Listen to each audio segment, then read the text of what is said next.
That's how not to leave your cabin, says Carnival's brand ambassador John Heald as he films hundreds of red rose petals scattered across an entire stateroom floor. But here's what he didn't tell you. That mess?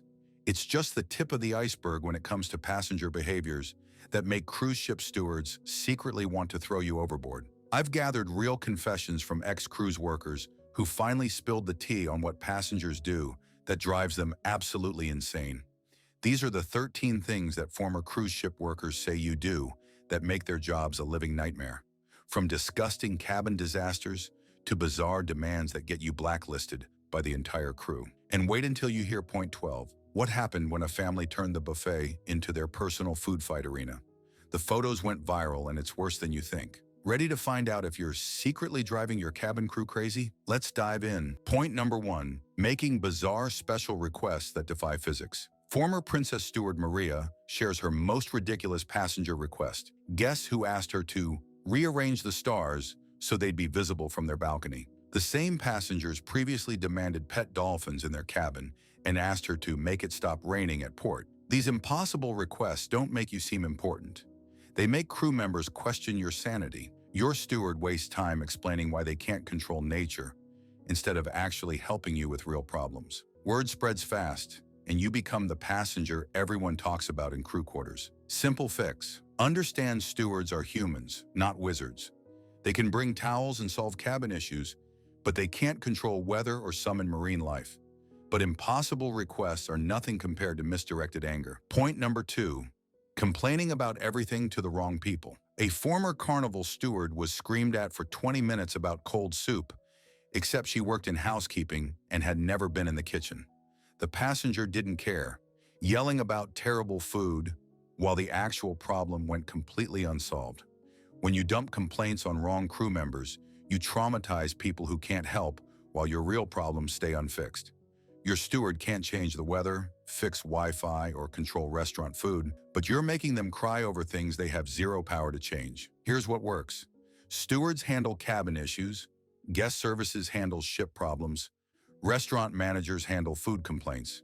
Complain to the right people with respect, get real solutions. Speaking of respect, let's talk about dress code disasters. Number 3, dress code violations that embarrass everyone. Former Princess Steward James had to approach passengers wearing wet swimwear to formal night dinner. When he explained dress requirements, they exploded, screaming about paying good money while dripping pool water on dining room carpet. These violations put stewards in impossible positions, forcing them to police grown adults while other passengers complain about disruptions. Your steward doesn't make dress codes, but you're making them the bad guy for enforcing basic standards.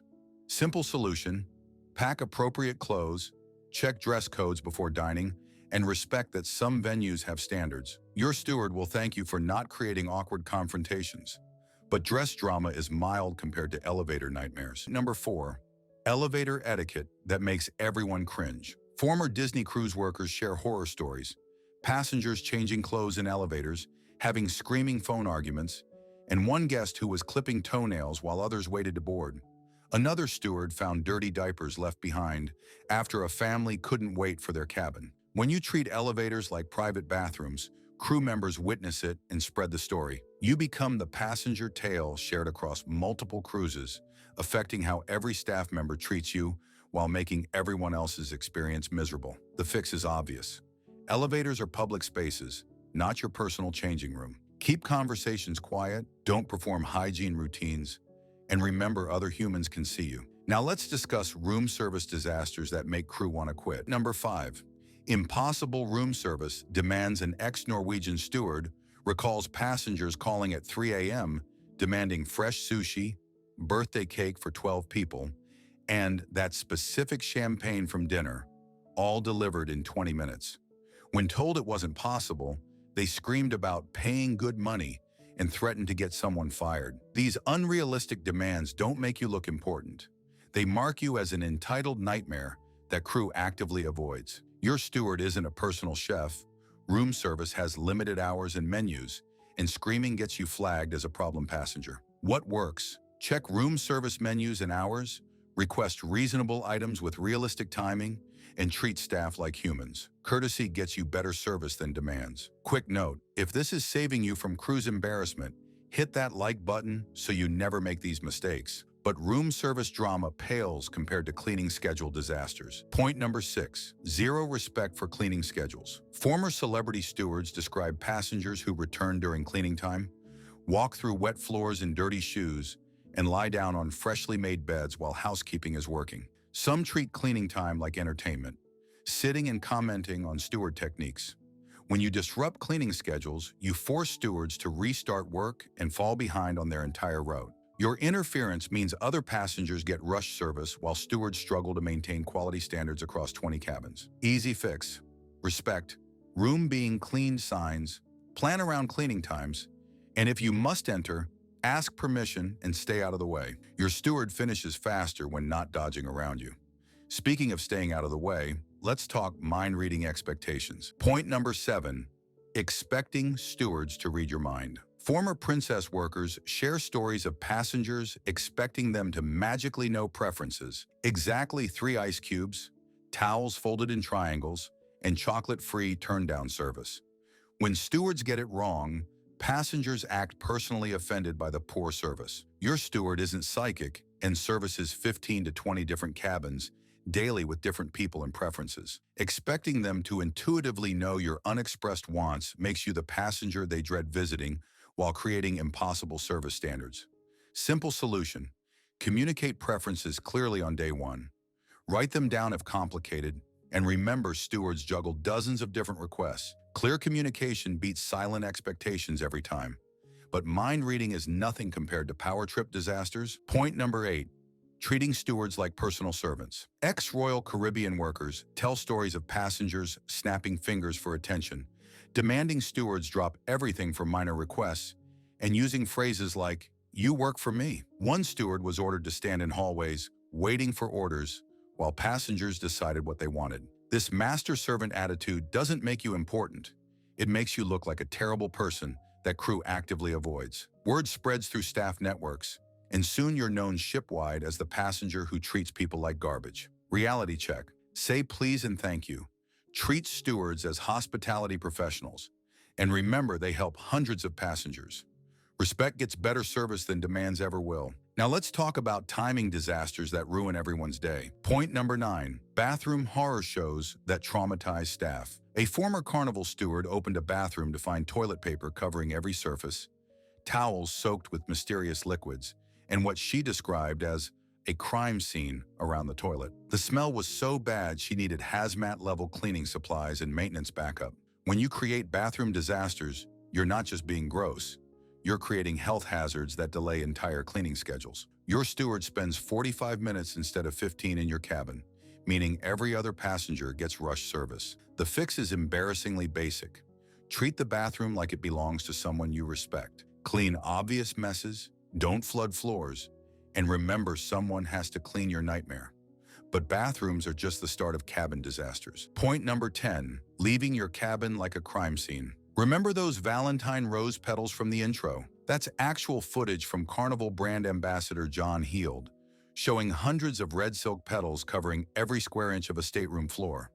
But here's what he didn't show you: the champagne stains ground into the carpet, chocolate handprints on mirrors, and what appeared to be glitter mixed with bodily fluids, creating a biohazard situation that required special cleaning protocols. Former Carnival stewards who dealt with similar romantic disasters say these messes don't just take longer to clean, they completely destroy the cleaning schedule for an entire deck. Maria, an ex-celebrity housekeeper, describes finding cabins that look like someone had a food fight, then decided to redecorate with bodily fluids. She's talking about passengers who left pizza ground into carpets, wine splattered on ceilings, and personal items scattered so chaotically that housekeeping needed 45 minutes instead of their allotted 15 minutes per cabin. But here's the real kicker.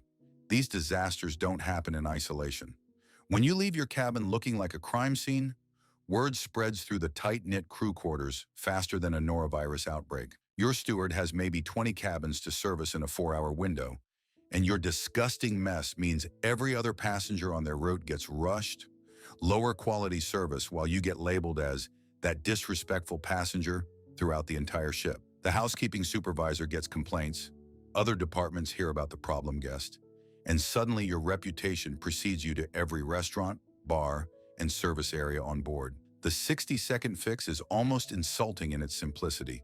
Spend 1 minute before leaving your cabin putting personal items in drawers or suitcases, and group your dirty towels in a neat pile on the bathroom floor. That's literally it. Your steward will remember this basic courtesy for the entire cruise, and happy stewards who aren't stressed about your cabin will go above and beyond with service, towel animals, and those little extras that make cruises special. Respect their time, and they'll make your vacation unforgettable for the right reasons. Speaking of towels, let's discuss hoarding behavior that creates supply chain disasters. Number 11. Hoarding towels like the apocalypse is coming. Former Royal Caribbean housekeeper Janet thought she'd seen everything until she opened cabin 8462 and found what can only be described as a towel fortress. 23 towels were stuffed throughout the room, under beds, wrapped around chair legs, draped over the TV, and even fashioned into makeshift curtains on the balcony. The passengers had been systematically collecting fresh towels every single day for a week-long cruise without ever letting housekeeping take the dirty ones, creating a humid, moldy ecosystem that smelled like a gym locker room. But the towel hoarding problem goes way deeper than just one crazy cabin. When passengers hoard towels like they're preparing for societal collapse, it creates a devastating domino effect throughout the entire ship's operations. Other cabins start running short on fresh towels, forcing housekeeping supervisors to raid emergency supplies meant for new passenger embarkation. Stewards have to make multiple extra trips to different supply closets, adding 30 to 40 minutes to their already packed cleaning schedules. The laundry department gets overwhelmed with massive towel dumps that jam their carefully timed washing cycles. Sarah, an ex-Norwegian steward, explains the real frustration. You'd find guests with 15 pool towels, 10 bathroom towels, and 8 washcloths crammed everywhere, while the cabin next door is calling guest services, complaining they have no clean towels for their shower. We're literally moving in circles trying to redistribute towels because some passengers think we're going to run out of terry cloth in the middle of the ocean. The psychology behind towel hoarding reveals a fundamental misunderstanding of cruise operations. There are thousands of towels on board, industrial laundry facilities running 24 hours, and systems designed to ensure every passenger has what they need. You're not saving money, being clever, or preparing for emergencies. You're stealing from other passengers while making your steward's life a logistical nightmare. The ridiculously simple solution: pile your actually dirty towels on the bathroom floor in one neat stack and keep only what you reasonably need for your party size. Your steward will genuinely appreciate your consideration, and you won't be the cabin they complain about during their break time in the crew mess hall. But towel hoarding seems almost reasonable compared to buffet disasters. Point number 12. Treating the buffet like your personal dumpster. Marcus, a former Carnival dining attendant, describes the scene that still haunts his dreams. A family of 6 had claimed an entire section of the breakfast buffet, turning 4 tables into what looked like a hurricane had hit a food court. Scrambled eggs were smeared across multiple plates and the table surface, bacon grease had been used to apparently finger paint on the chairs, and pancake syrup formed sticky rivers connecting all the chaos together. The parents were arguing loudly while the kids threw fruit at each other, and the whole disaster zone was expanding as they continued grabbing just one more plate of food they clearly had no intention of actually eating. But the real horror wasn't just the visual nightmare, it was the entitled attitude that came with it. When Marcus approached to clean the adjacent table, the father actually snapped at him for hovering and told him to come back later when we're done. They had essentially claimed a quarter of the buffet seating area as their personal dining room, complete with food fights and zero consideration for the 100 other passengers trying to enjoy their meals. Other guests were taking photos to post on social media about the state of cruising today, while families with young children literally left the area because the mess was so gross. This buffet behavior doesn't just annoy other passengers, it makes the entire dining staff secretly hate you while creating genuine health code violations that could get the ship in serious trouble with maritime authorities. Every minute dining attendants spend sanitizing your disaster zone is time they can't spend maintaining the actual buffet stations, refilling food, or helping other guests. The cleaning crew has to use special sanitizing procedures for biohazard level messes,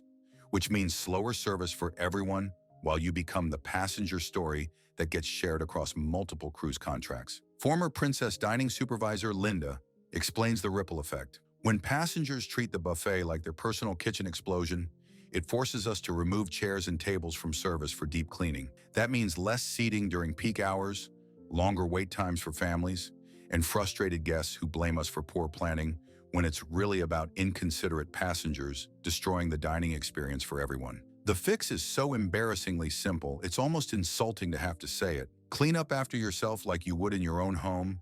Use napkins for spills. Don't pile food to the ceiling on plates you can't finish. And for the love of all that's sacred, don't leave half-eaten seafood scattered across 3 different tables like you're marking your territory. Now let's talk about the absolute worst passenger behavior that makes crew members question their life choices. Point number 13, tipping confusion that destroys working relationships. Elena, a former celebrity steward with 8 years of cruise experience, will never forget the passengers in cabin 7234 who handed her a crumpled $5 bill on embarkation day while announcing, "This is for taking extra good care of us this week." What followed was 7 days of absolute hell that perfectly illustrates why tipping confusion creates toxic power dynamics that backfire spectacularly on passengers who think they're being clever. The couple immediately began treating Elena like they had purchased her soul for $5. They demanded she provide personal laundry service, washing, drying, folding, and delivering their clothes like a personal valet. They called her to their cabin at 2 a.m., requesting room service deliveries that weren't her job, fresh towels every 4 hours, and daily balcony furniture rearrangement because they didn't like the standard setup. When Elena politely explained that these requests were outside her housekeeping duties and directed them to the appropriate departments, they became hostile. "We already tipped you," they screamed. "You work for us now." They complained to her supervisor that she was uncooperative and lazy, demanded she be replaced, and actually attempted to have her removed from the ship's automatic gratuity system because she didn't deserve tips for not providing services that were never part of her job description. The situation escalated to guest services, human resources, and finally the hotel director, creating a paper trail that followed Elena for the rest of her contract. But here's the brutal truth that passengers who play tipping games never understand. Weird tipping strategies don't make you look generous or savvy. They mark you as someone who fundamentally misunderstands cruise operations while creating uncomfortable power dynamics that make crew members actively avoid your cabin. Elena explains, "Normal passengers got better service because they weren't trying to manipulate me with money. The ones who tipped weird always expected impossible things, then blamed me when reality didn't match their expectations." Former Royal Caribbean steward David shares a similar story about passengers who tried to tip different amounts based on daily performance ratings, not understanding that this created impossible working conditions where he had to guess what arbitrary standards would earn him decent compensation that day. Your steward would rather have predictable, fair compensation through the automatic gratuity system than navigate your confusing tip games that turn professional service into uncomfortable power struggles. Let automatic gratuities handle daily service fairly. Save cash tips for genuinely exceptional moments at cruise end. And remember that treating people with basic human dignity gets you infinitely better service than trying to control them with money. Thanks for watching. Now you know the 13 things that make cruise stewards secretly hate passengers and how to avoid becoming a nightmare guest. Type "smooth sailing" in comments if you made it to the end and tell me which behavior shocked you most. Until next time, cruise smart and cruise kind.